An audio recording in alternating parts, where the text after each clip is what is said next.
ಈಗ ಸುದ್ದಿಗಳನ್ನು ವಿವರವಾಗಿ ನೋಡ್ತಾ ಹೋಗೋಣ. ಸರ್ಕಾರಿ ಜಾಗಗಳಲ್ಲಿ, ಸರ್ಕಾರಿ ಸ್ಥಳಗಳಲ್ಲಿ ಅಂದರೆ ಶಾಲಾ ಮೈದಾನಗಳು ಅಥವಾ ಅನುದಾನಿತ ಶಾಲೆಗಳ ಮೈದಾನಗಳು, ಪಾರ್ಕ್ಗಳು, ಮುಜರಾಯಿ ಇಲಾಖೆಯ ದೇವಸ್ಥಾನಗಳ ವ್ಯಾಪ್ತಿಗಳಲ್ಲಿ RSS ಸೇರಿದಂತೆ ಎಲ್ಲ ಸಂಘ ಸಂಸ್ಥೆಗಳ ಚಟುವಟಿಕೆಗಳಿಗೂ ಕೂಡ ಸರ್ಕಾರ ಈಗ ಅಂಕುಶವನ್ನು ಹಾಕಿದೆ. ಶಾಲೆಗಳಲ್ಲಿ ಖಾಸಗಿ ಸಂಘ ಸಂಸ್ಥೆಗಳ ಕಾರ್ಯಕ್ರಮಗಳಿಗೆ ಯಾವುದೇ ಅವಕಾಶ ಇಲ್ಲ ಅಂತ 12 ವರ್ಷಗಳ ಹಿಂದೆ ಬಿಜೆಪಿ ಸರ್ಕಾರ ಹೊರಡಿಸಿದಂತಹ ಸುತ್ತೋಲೆ ಈಗ ರಾಜ್ಯ ಸರ್ಕಾರಕ್ಕೆ ದೊಡ್ಡ ಅಸ್ತ್ರವಾಗಿ ಸಿಕ್ಕಿದೆ. ಇದನ್ನೇ ಮುಂದಿಟ್ಟುಕೊಂಡಿರುವಂತಹ ರಾಜ್ಯ ಸರ್ಕಾರ RSSನ ಹೆಸರನ್ನೇ ಹೇಳದೆ ನಿರ್ಣಯವನ್ನು ಸಂಪುಟ ಸಭೆಯಲ್ಲಿ ಅಂಗೀಕಾರ ಮಾಡಿಕೊಂಡಿದೆ. RSS ಸೇರಿದಂತೆ ಎಲ್ಲ ಖಾಸಗಿ ಸಂಘ ಸಂಸ್ಥೆಗಳ ಕಾರ್ಯಕ್ರಮಕ್ಕೂ ಕೂಡ ಇದು ಅನ್ವಯ ಆಗಲಿದೆ ಅಂತ ಸಚಿವರು ಹೇಳ್ತಾ ಇದ್ರು. ಬಿಜೆಪಿಯವರ ಸಿಟ್ಟು ಮಾತ್ರ ಕಡಿಮೆ ಆಗಿಲ್ಲ.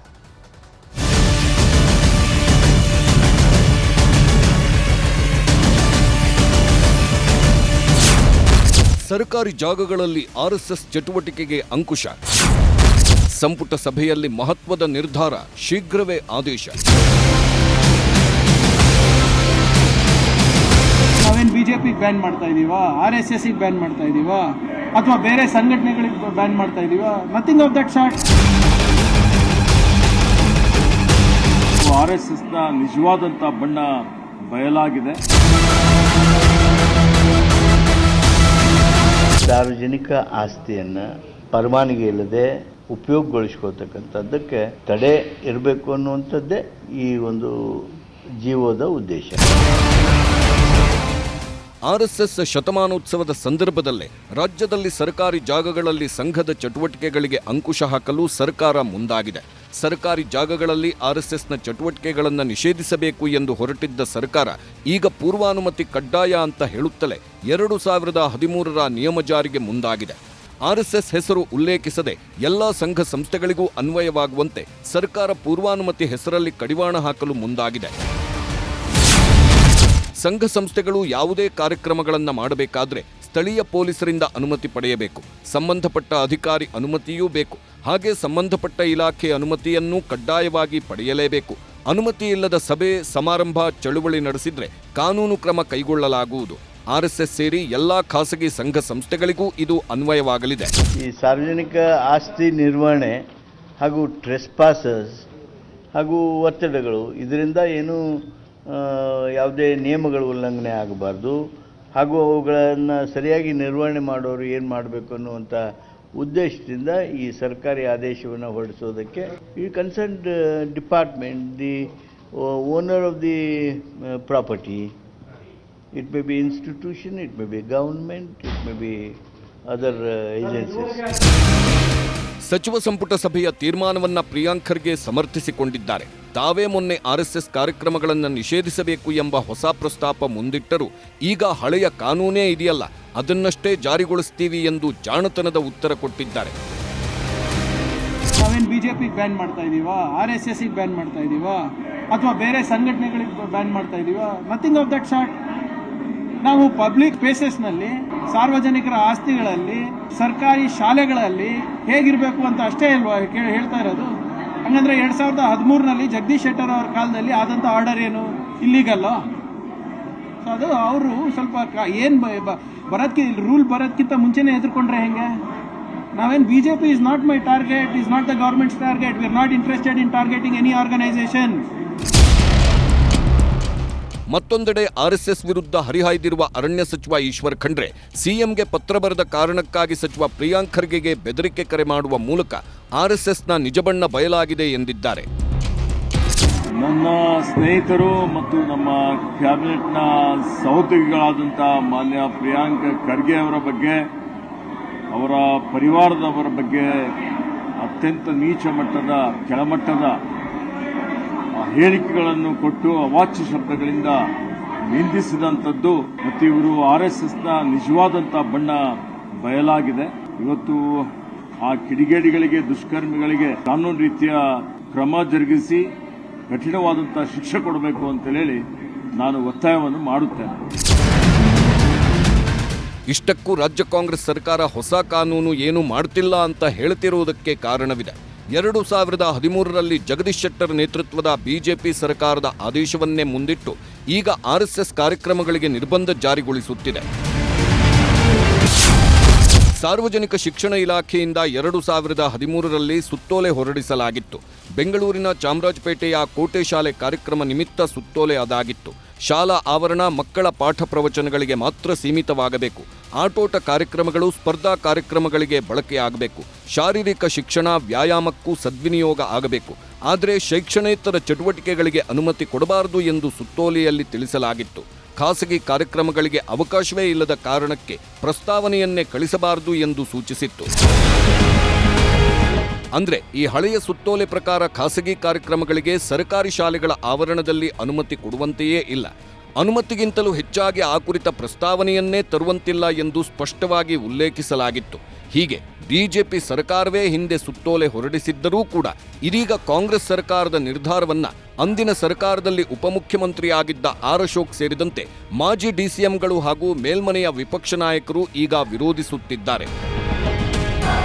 ನನಗೆ ಗೊತ್ತಿಲ್ಲ ಈ ಸರ್ಕಾರದಲ್ಲಿ ಯಾವ ರೀತಿ ಆಡಳಿತ ಮಾಡ್ಕೊಂಡು ಬಂದಿದ್ದಾರೋ, ದುರಾಡಳಿತವನ್ನು ಮಾಡಿಕೊಂಡು ಅಧಿಕಾರ ದುರ್ಬಳಕೆ ಮಾಡಿಕೊಂಡು ಮನ ಬಂದಂತೆ, ತಲೆಗೆ ಬಂದಂತೆ, ಬಾಯಿಗೆ ಬಂದಂಗೆ ಹೇಳಿಕೆಯನ್ನು ಕೊಡ್ತಾರೆ.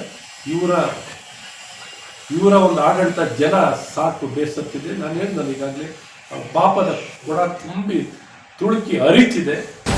ಸಚಿವ ಸಂಪುಟ ಸಭೆಯ ಈ ಮಹತ್ವದ ನಿರ್ಧಾರಕ್ಕೆ ಕಾರಣ ಗ್ರಾಮೀಣಾಭಿವೃದ್ಧಿ ಸಚಿವ ಪ್ರಿಯಾಂಕ್ ಖರ್ಗೆ ಸರ್ಕಾರಕ್ಕೆ ಬರೆದಿದ್ದ ಪತ್ರಗಳು. ನಿನ್ನೆ ಒಂದು ಪತ್ರ ಬರೆದಿದ್ರು ಪ್ರಿಯಾಂಕ್ ಖರ್ಗೆ. ಮೊನ್ನೆ ಬರೆದ ಪತ್ರದಲ್ಲಿ ಶಾಲೆಗಳ ಕ್ಯಾಂಪಸ್ಗಳಲ್ಲಿ ಆರ್ಎಸ್ಎಸ್ ಚಟುವಟಿಕೆಗಳಿಗೆ ನಿರ್ಬಂಧ ವಿಧಿಸಿ ಎಂದಿದ್ದರು. ನಿನ್ನೆ ಬರೆದ ಪತ್ರದಲ್ಲಿ ಸರ್ಕಾರಿ ನೌಕರರು ಕೂಡ ಆರ್ಎಸ್ಎಸ್ ಕಾರ್ಯಕ್ರಮಗಳಲ್ಲಿ ಕೈಗೊಂಡ್ರೆ ಕ್ರಮ ಕೈಗೊಳ್ಳಬೇಕು ಎಂದು ಶಿಫಾರಸು ಮಾಡಿದ್ರು.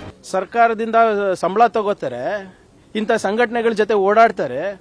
ಈ ಸಂಘಟನೆ ಯಾವ ರಾಜಕೀಯ ಪಕ್ಷದ ಜೊತೆ ಜೋಡಣೆ ಆಗಿದೆ ಹೇಳಿ? ಪೊಲಿಟಿಕಲ್ ಅಲ್ವಾ? ಪೊಲಿಟಿಕ್ಸ್ ನಲ್ಲಿ ಪಾರ್ಟಿಸಿಪೇಟ್ ಮಾಡಬಹುದಾ? ಪೊಲಿಟಿಕಲ್ ಪಾರ್ಟಿ ಆಕ್ಟಿವಿಟೀಸು ಅಥವಾ ಅಲೈಡ್ ಆಕ್ಟಿವಿಟೀಸ್ ನಲ್ಲಿ ಪಾರ್ಟಿಸಿಪೇಟ್ ಮಾಡಬಹುದಾ ಸರ್ಕಾರಿ ನೌಕರು? ನಾವು ಹೇಳ್ತಾ ಇರೋದು, ಯಾರೇ ಇರ್ಬೋದು, ಅದು RSS ಅವ್ರು ಇರ್ಬೋದು, ತಾಲಿಬಾನ್ ಇರ್ಬೋದು, ಯಾರಿಗೂ ಕೂಡ ಅವಕಾಶ ಕೊಡಬಾರದು. ಈ ಎಲ್ಲ ಬೆಳವಣಿಗೆಗಳ ಮಧ್ಯೆಯೇ ಪ್ರಿಯಾಂಕ್ ಖರ್ಗೆ ಅವರಿಗೆ ಬೆದರಿಕೆ ಹಾಕಿದ್ದವನನ್ನ ಮಹಾರಾಷ್ಟ್ರದಲ್ಲಿ ಬಂಧಿಸಲಾಗಿದೆ. ಮಹಾರಾಷ್ಟ್ರದ ಲಾತೂರ್ನಲ್ಲಿ ಸೋಲಾಪುರ ಮೂಲದ ದಿನೇಶ್ ನರೋಣಿಯನ್ನ ಬಂಧಿಸಲಾಗಿದೆ. ಫೋನ್ ಕರೆ ಮಾಡಿದ ಬಳಿಕ ಸೋಲಾಪುರದಿಂದ ಲಾತೂರ್ಗೆ ಪರಾರಿಯಾಗಿದ್ದ ದಿನೇಶ್ ಬೆಂಗಳೂರು ಹಾಗೂ ಕಲಬುರಗಿ ಪೊಲೀಸರ ಜಂಟಿ ಕಾರ್ಯಾಚರಣೆಯಿಂದಾಗಿ ಆರೋಪಿ ಅರೆಸ್ಟ್ ಆಗಿದ್ದಾನೆ. ಚಾಕ್ಲೇಟ್ ಬಿಸ್ಕೆಟ್ ಮಾರ್ಕೆಟಿಂಗ್ ಏಜೆಂಟ್ ಆಗಿರೋ ದಿನೇಶ್ ನರೋಣಿಯನ್ನ ಬಂಧಿಸಿದ್ದು ಸದಾಶಿವನಗರ ಪೊಲೀಸರಿಂದ ಬೆದರಿಕೆ ಕರೆ ಬಗ್ಗೆ ಸಮಗ್ರ ವಿಚಾರಣೆ ನಡೆಯುತ್ತಿದೆ. ಐ ಲವ್ RSS ಪೋಸ್ಟರ್, ಕೈ ಕಮಲ ಕಾರ್ಯಕರ್ತರ ಜಟಾಪಟಿ.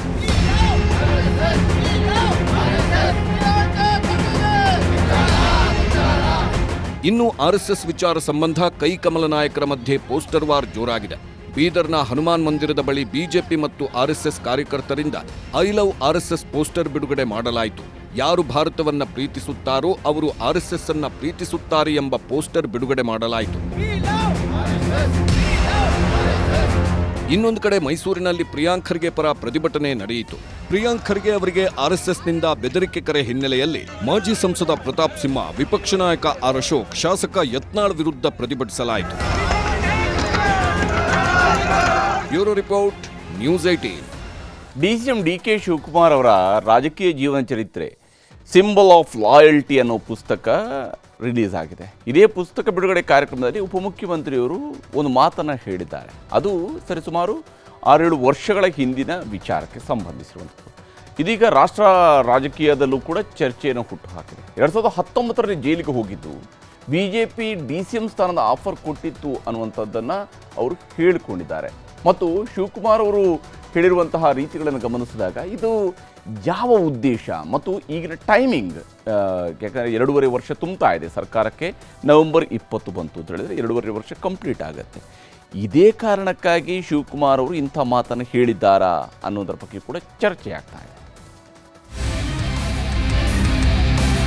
ದೆಹಲಿಯಿಂದ ಫೋನ್ ಬಂತು, ಬಿಜೆಪಿಯಿಂದ ಯಾರಿಂದ ಬಂತು ಹೆಸರು ಬೇಡ, ನೀವು ಡೆಪ್ಟಿ CM ಮಾಡ್ತೀರಾ ಇಲ್ಲ ಜೈಲು ಅವ್ರು ಹಾಕ್ಬೋದಾಗಿತ್ತು. ಇನ್ನೇನೇನು ಆಗ್ತಿತ್ತು ರಾಜಕೀಯ ಗೊತ್ತಿಲ್ಲ. ರಾಜ್ಯದಲ್ಲಿ ಬೆಳಗೆದ್ರೆ ಸಾಕು, ಬಿಜೆಪಿಯವರು ನವೆಂಬರ್ ಕ್ರಾಂತಿ ಆಗತ್ತೆ, ಸರ್ಕಾರದಲ್ಲಿ ದೊಡ್ಡ ಬದಲಾವಣೆಗಳಾಗತ್ತೆ ಅಂತಿದ್ದಾರೆ. ಯಾವ ಕ್ರಾಂತಿನೂ ಇಲ್ಲ, ಭ್ರಾಂತಿನೂ ಇಲ್ಲ ಅಂತ ಮುಖ್ಯಮಂತ್ರಿ ಸಿದ್ದರಾಮಯ್ಯನವರು ಹೇಳ್ತಿದ್ದಾರೆ. 5 ವರ್ಷ ಸಿದ್ದರಾಮಯ್ಯನವರೇ ಮುಖ್ಯಮಂತ್ರಿ ಆಗಿರ್ತಾರೆ ಅಂತ ಇವತ್ತು ಯತೀಂದ್ರ ಸಿದ್ದರಾಮಯ್ಯ ಹೇಳಿಕೆ ಕೊಟ್ರು. ಇನ್ನೊಂದ್ ಕಡೆ ಡಿಕೆ ಶಿವಕುಮಾರ್ ಮುಖ್ಯಮಂತ್ರಿ ಆಗುವ ಕಾಲ ಹತ್ತಿರ ಬರ್ತಿದೆ ಅಂತ ಡಿಕೆಶಿ ಅತ್ಯಾಪ್ತ ರಾಜಕಾರಣಿಗಳು ಕೆಲ ಬಿಜೆಪಿ ನಾಯಕರು ಹೇಳಿಕೆ ಕೊಡ್ತಿದ್ದಾರೆ. ಇಷ್ಟೆಲ್ಲ ನಡೀತಿರೋವಾಗ್ಲೇ ಡಿಕೆ ಶಿವಕುಮಾರ್ ಹಾಕಿರುವ 2019 ಬಿಜೆಪಿ ಆಫರ್ ಬಾಂಬ್ ಈಗ ರಾಜ್ಯ ರಾಜಕೀಯದಲ್ಲಿ ಹತ್ತಾರು ಸಂಚಲನ, ಅನುಮಾನ ಮತ್ತು ನಾಯಕತ್ವ ಬದಲಾವಣೆ ಅನ್ನೋ ಮಾತಿಗೆಲ್ಲ ರೆಕ್ಕೆ ಪುಕ್ಕ ಬಂದಿದೆ. ದೆಹಲಿಯಿಂದ ಫೋನ್ ಬಂತು, ಬಿಜೆಪಿಯಿಂದ ನೀವು ಡೆಪ್ಟಿ ಸಿಎಂ ಆಯ್ತೀರಾ ಇಲ್ಲ ಜೈಲಿಗೆ ಹೋಗ್ತೀರಾ, ಅವತ್ತು ಆಗ್ಬೋದಾಗಿತ್ತು. ಡಿಕೆ ಶಿವಕುಮಾರ್ರ ಬಾಲ್ಯದಿಂದ ಹಿಡಿದು ಇಲ್ಲಿಯವರೆಗಿನ ರಾಜಕೀಯ ಜೀವನದ ಕಟು ಸತ್ಯಗಳ ಪುಸ್ತಕದ ಲೋಕಾರ್ಪಣೆ ಕಾರ್ಯಕ್ರಮ ನಡೆಯಿತು. ಕೆಎಂ ರಘು ಬರೆದಿರುವ ಡಿಕೆ ಶಿವಕುಮಾರ್ ಅವರ ಜೀವನಗಾಥೆಯ ಅ ಸಿಂಬಲ್ ಆಫ್ ಲಾಯಲ್ಟಿ ಪುಸ್ತಕ ಬಿಡುಗಡೆ ವೇಳೆ ಡಿಕೆ ಶಿವಕುಮಾರ್ 2019 ಬಿಜೆಪಿಯಿಂದ ಡಿಸಿಎಂ ಆಫರ್ ಬಂದಿತ್ತು, ಒಪ್ಪದಿದ್ದರೆ ಜೈಲಿಗೆ ಹೋಗ್ತೀರಾ ಅಂತ ಹೆದರಿಸಿದ್ರು ಅಂತ ಬಾಂಬ್ ಹಾಕಿದ್ದಾರೆ.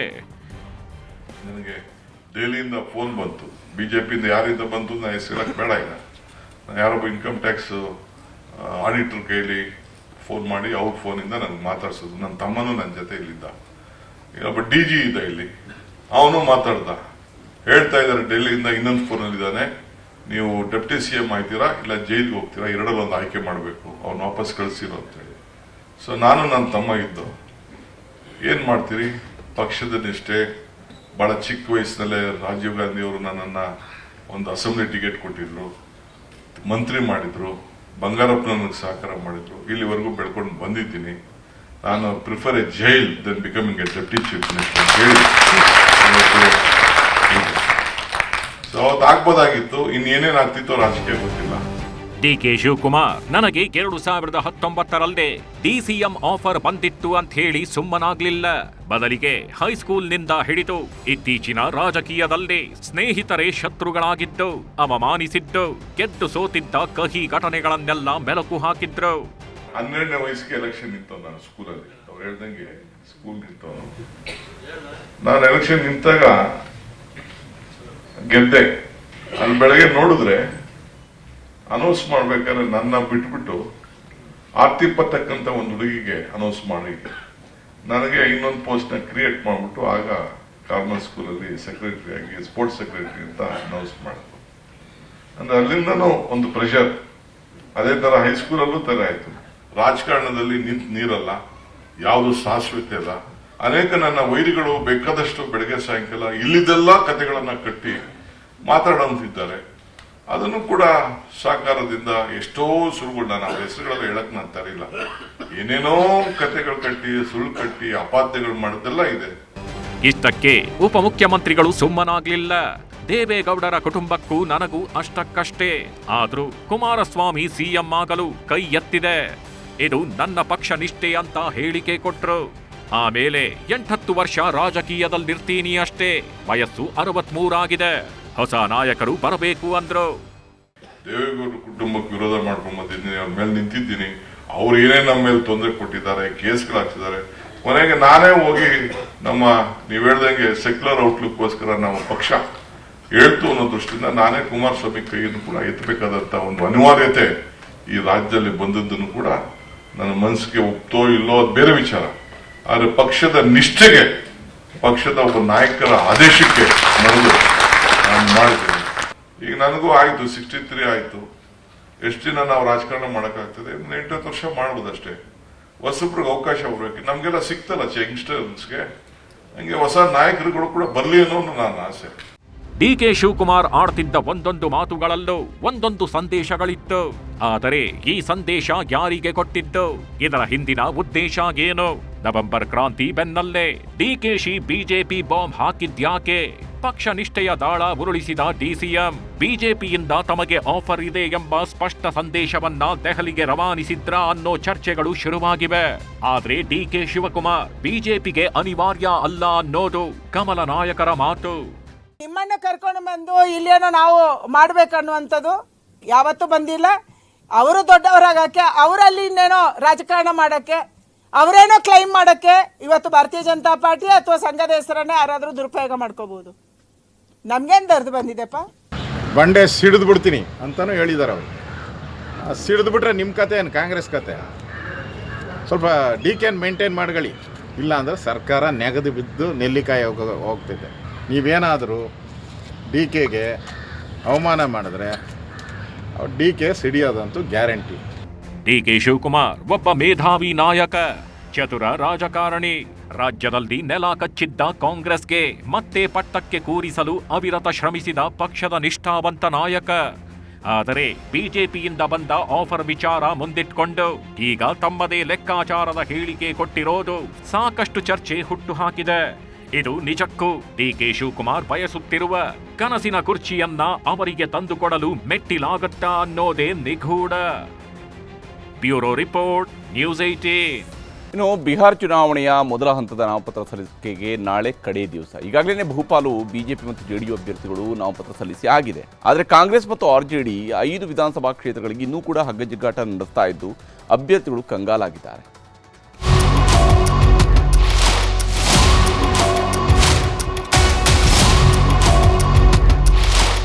ಬಿಹಾರ ವಿಧಾನಸಭೆ ಚುನಾವಣೆಯ ಮೊದಲ ಹಂತದ ನಾಮಪತ್ರ ಸಲ್ಲಿಕೆಗೆ ನಾಳೆಯೇ ಕೊನೆ ದಿನ. ಆದರೂ ಕಾಂಗ್ರೆಸ್ ಮತ್ತು ಆರ್ಜೆಡಿ ಪಕ್ಷ ಅರ್ಧಕ್ಕರ್ಧ ಅಭ್ಯರ್ಥಿಗಳಿಗೆ ಬಿ ಫಾರಂ ಸಿಕ್ಕಿಲ್ಲ. ಕಾಂಗ್ರೆಸ್ನವರು 243 ಕ್ಷೇತ್ರಗಳಲ್ಲಿ ಅಂತಿಮವಾಗಿ 61 ಕಡೆ ಸ್ಪರ್ಧೆಗೆ ಒಪ್ಪಿಕೊಂಡಿದ್ದಾರೆ. ಆರ್ಜೆಡಿ ಪಕ್ಷದ ತೇಜಸ್ವಿ ಯಾದವ್ ನಾಯಕತ್ವಕ್ಕೆ 135 ಕ್ಷೇತ್ರಗಳನ್ನು ಬಿಟ್ಟುಕೊಟ್ಟಿದ್ದಾರೆ. ಆದರೆ ಕಾಂಗ್ರೆಸ್ ಕೇಳುತ್ತಿರೋ 61 ಕ್ಷೇತ್ರಗಳಲ್ಲಿ ಹತ್ರತ್ರ 6 ವಿಧಾನಸಭಾ ಕ್ಷೇತ್ರಗಳಲ್ಲಿ ಆರ್ಜೆಡಿ ಪಕ್ಷನೂ ಬಲಾಢ್ಯವಾಗಿದೆ. ಹೀಗಾಗಿ ಕಾಂಗ್ರೆಸ್ ಮತ್ತು ಆರ್ಜೆಡಿ ಮಧ್ಯೆ ನಾ ಕೊಡೆ ನೀ ಬಿಡೆ ಅಂತ ಕಚ್ಚಾಟ ನಡೀತಾ ಇದೆ.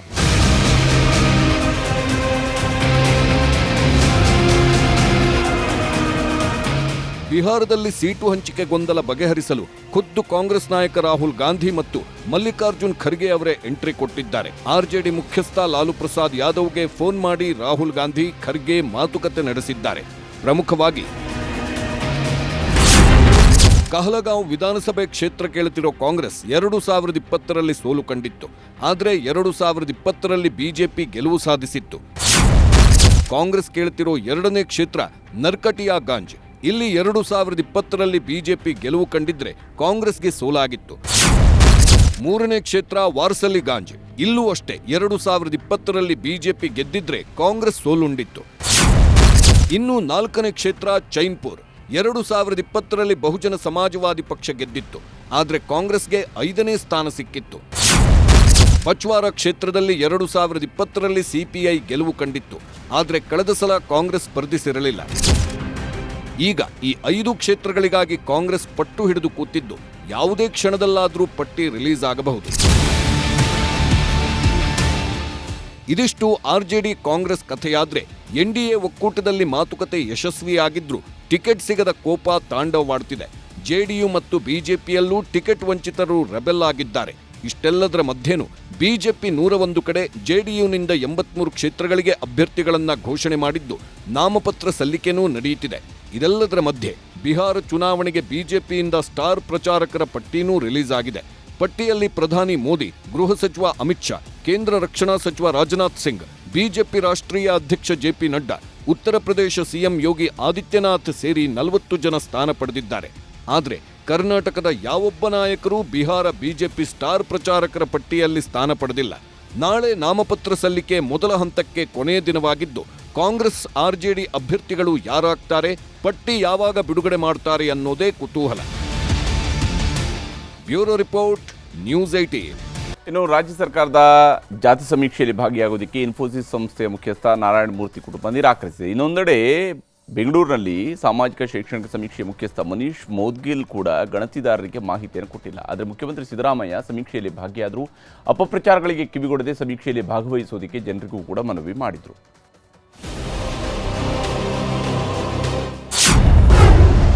ಸಮೀಕ್ಷೆಗೆ ಇನ್ಫೋಸಿಸ್ ಮೂರ್ತಿ ಕುಟುಂಬ ಹಿಂದೇಟು.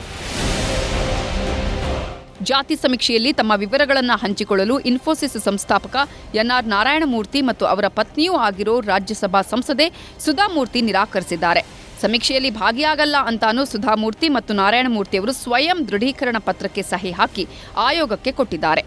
ಆ ಪತ್ರದ ಸಾರಾಂಶ ಹೀಗಿದೆ: ರಾಜ್ಯ ಸರ್ಕಾರದ ಸಾಮಾಜಿಕ ಶೈಕ್ಷಣಿಕ ಗಣತಿಯಲ್ಲಿ ಭಾಗಿಯಾಗಲು ನಮಗೆ ಒಪ್ಪಿಗೆ ಇರುವುದಿಲ್ಲ. ನಾವು ಯಾವುದೇ ಹಿಂದುಳಿದ ವರ್ಗಕ್ಕೆ ಸೇರಿರುವುದಿಲ್ಲ. ಈ ಸಮೀಕ್ಷೆಯಲ್ಲಿ ಭಾಗಿಯಾಗೋದ್ರಿಂದ ಯಾವುದೇ ಕೊಡುಗೆ ನೀಡಲು ಸಾಧ್ಯವಿಲ್ಲ.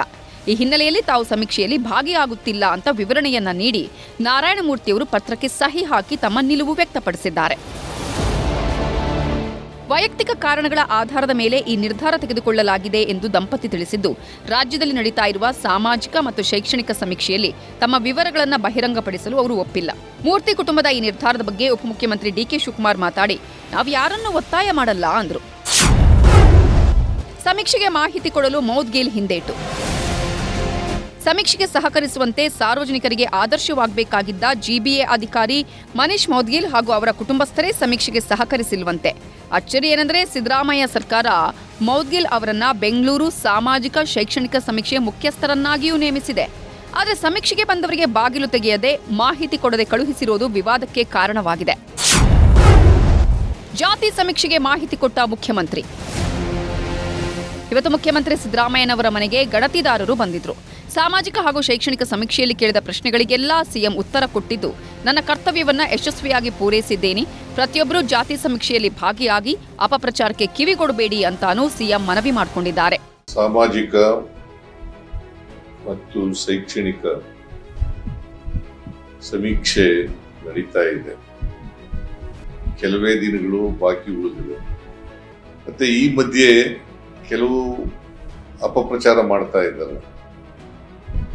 ಅವರ ಮಾತುಗಳಿಗೆ ಕಿವಿ ಕೊಡಬೇಡಿ ಅಂತಕ್ಕಂಥ ಮಾತುಗಳನ್ನು ಕೂಡ ತಮಗೆ ತಿಳಿಸಲಿಕ್ಕೆ ಬಯಸ್ತಾ ಇದ್ದಾರೆ. ರಾಜ್ಯದಲ್ಲಿ ಇಲ್ಲಿವರೆಗೂ ಹತ್ರ 5 ಕೋಟಿ ಜನರ ಸಮೀಕ್ಷೆ ಪೂರ್ಣವಾಗಿದೆ. ಇನ್ನೂ 2 ಕೋಟಿಯಷ್ಟು ಜನರ ಸಮೀಕ್ಷೆ ಬಾಕಿ ಇದೆ. ಆದರೆ ಸಮೀಕ್ಷೆಗೆ ಉದ್ಯಮಿಗಳು, ಅಧಿಕಾರಿಗಳೇ ಹಿಂದೇಟು ಹಾಕ್ತಾ ಇರೋದು ದುರ್ದೈವ. Bureau report, news 18.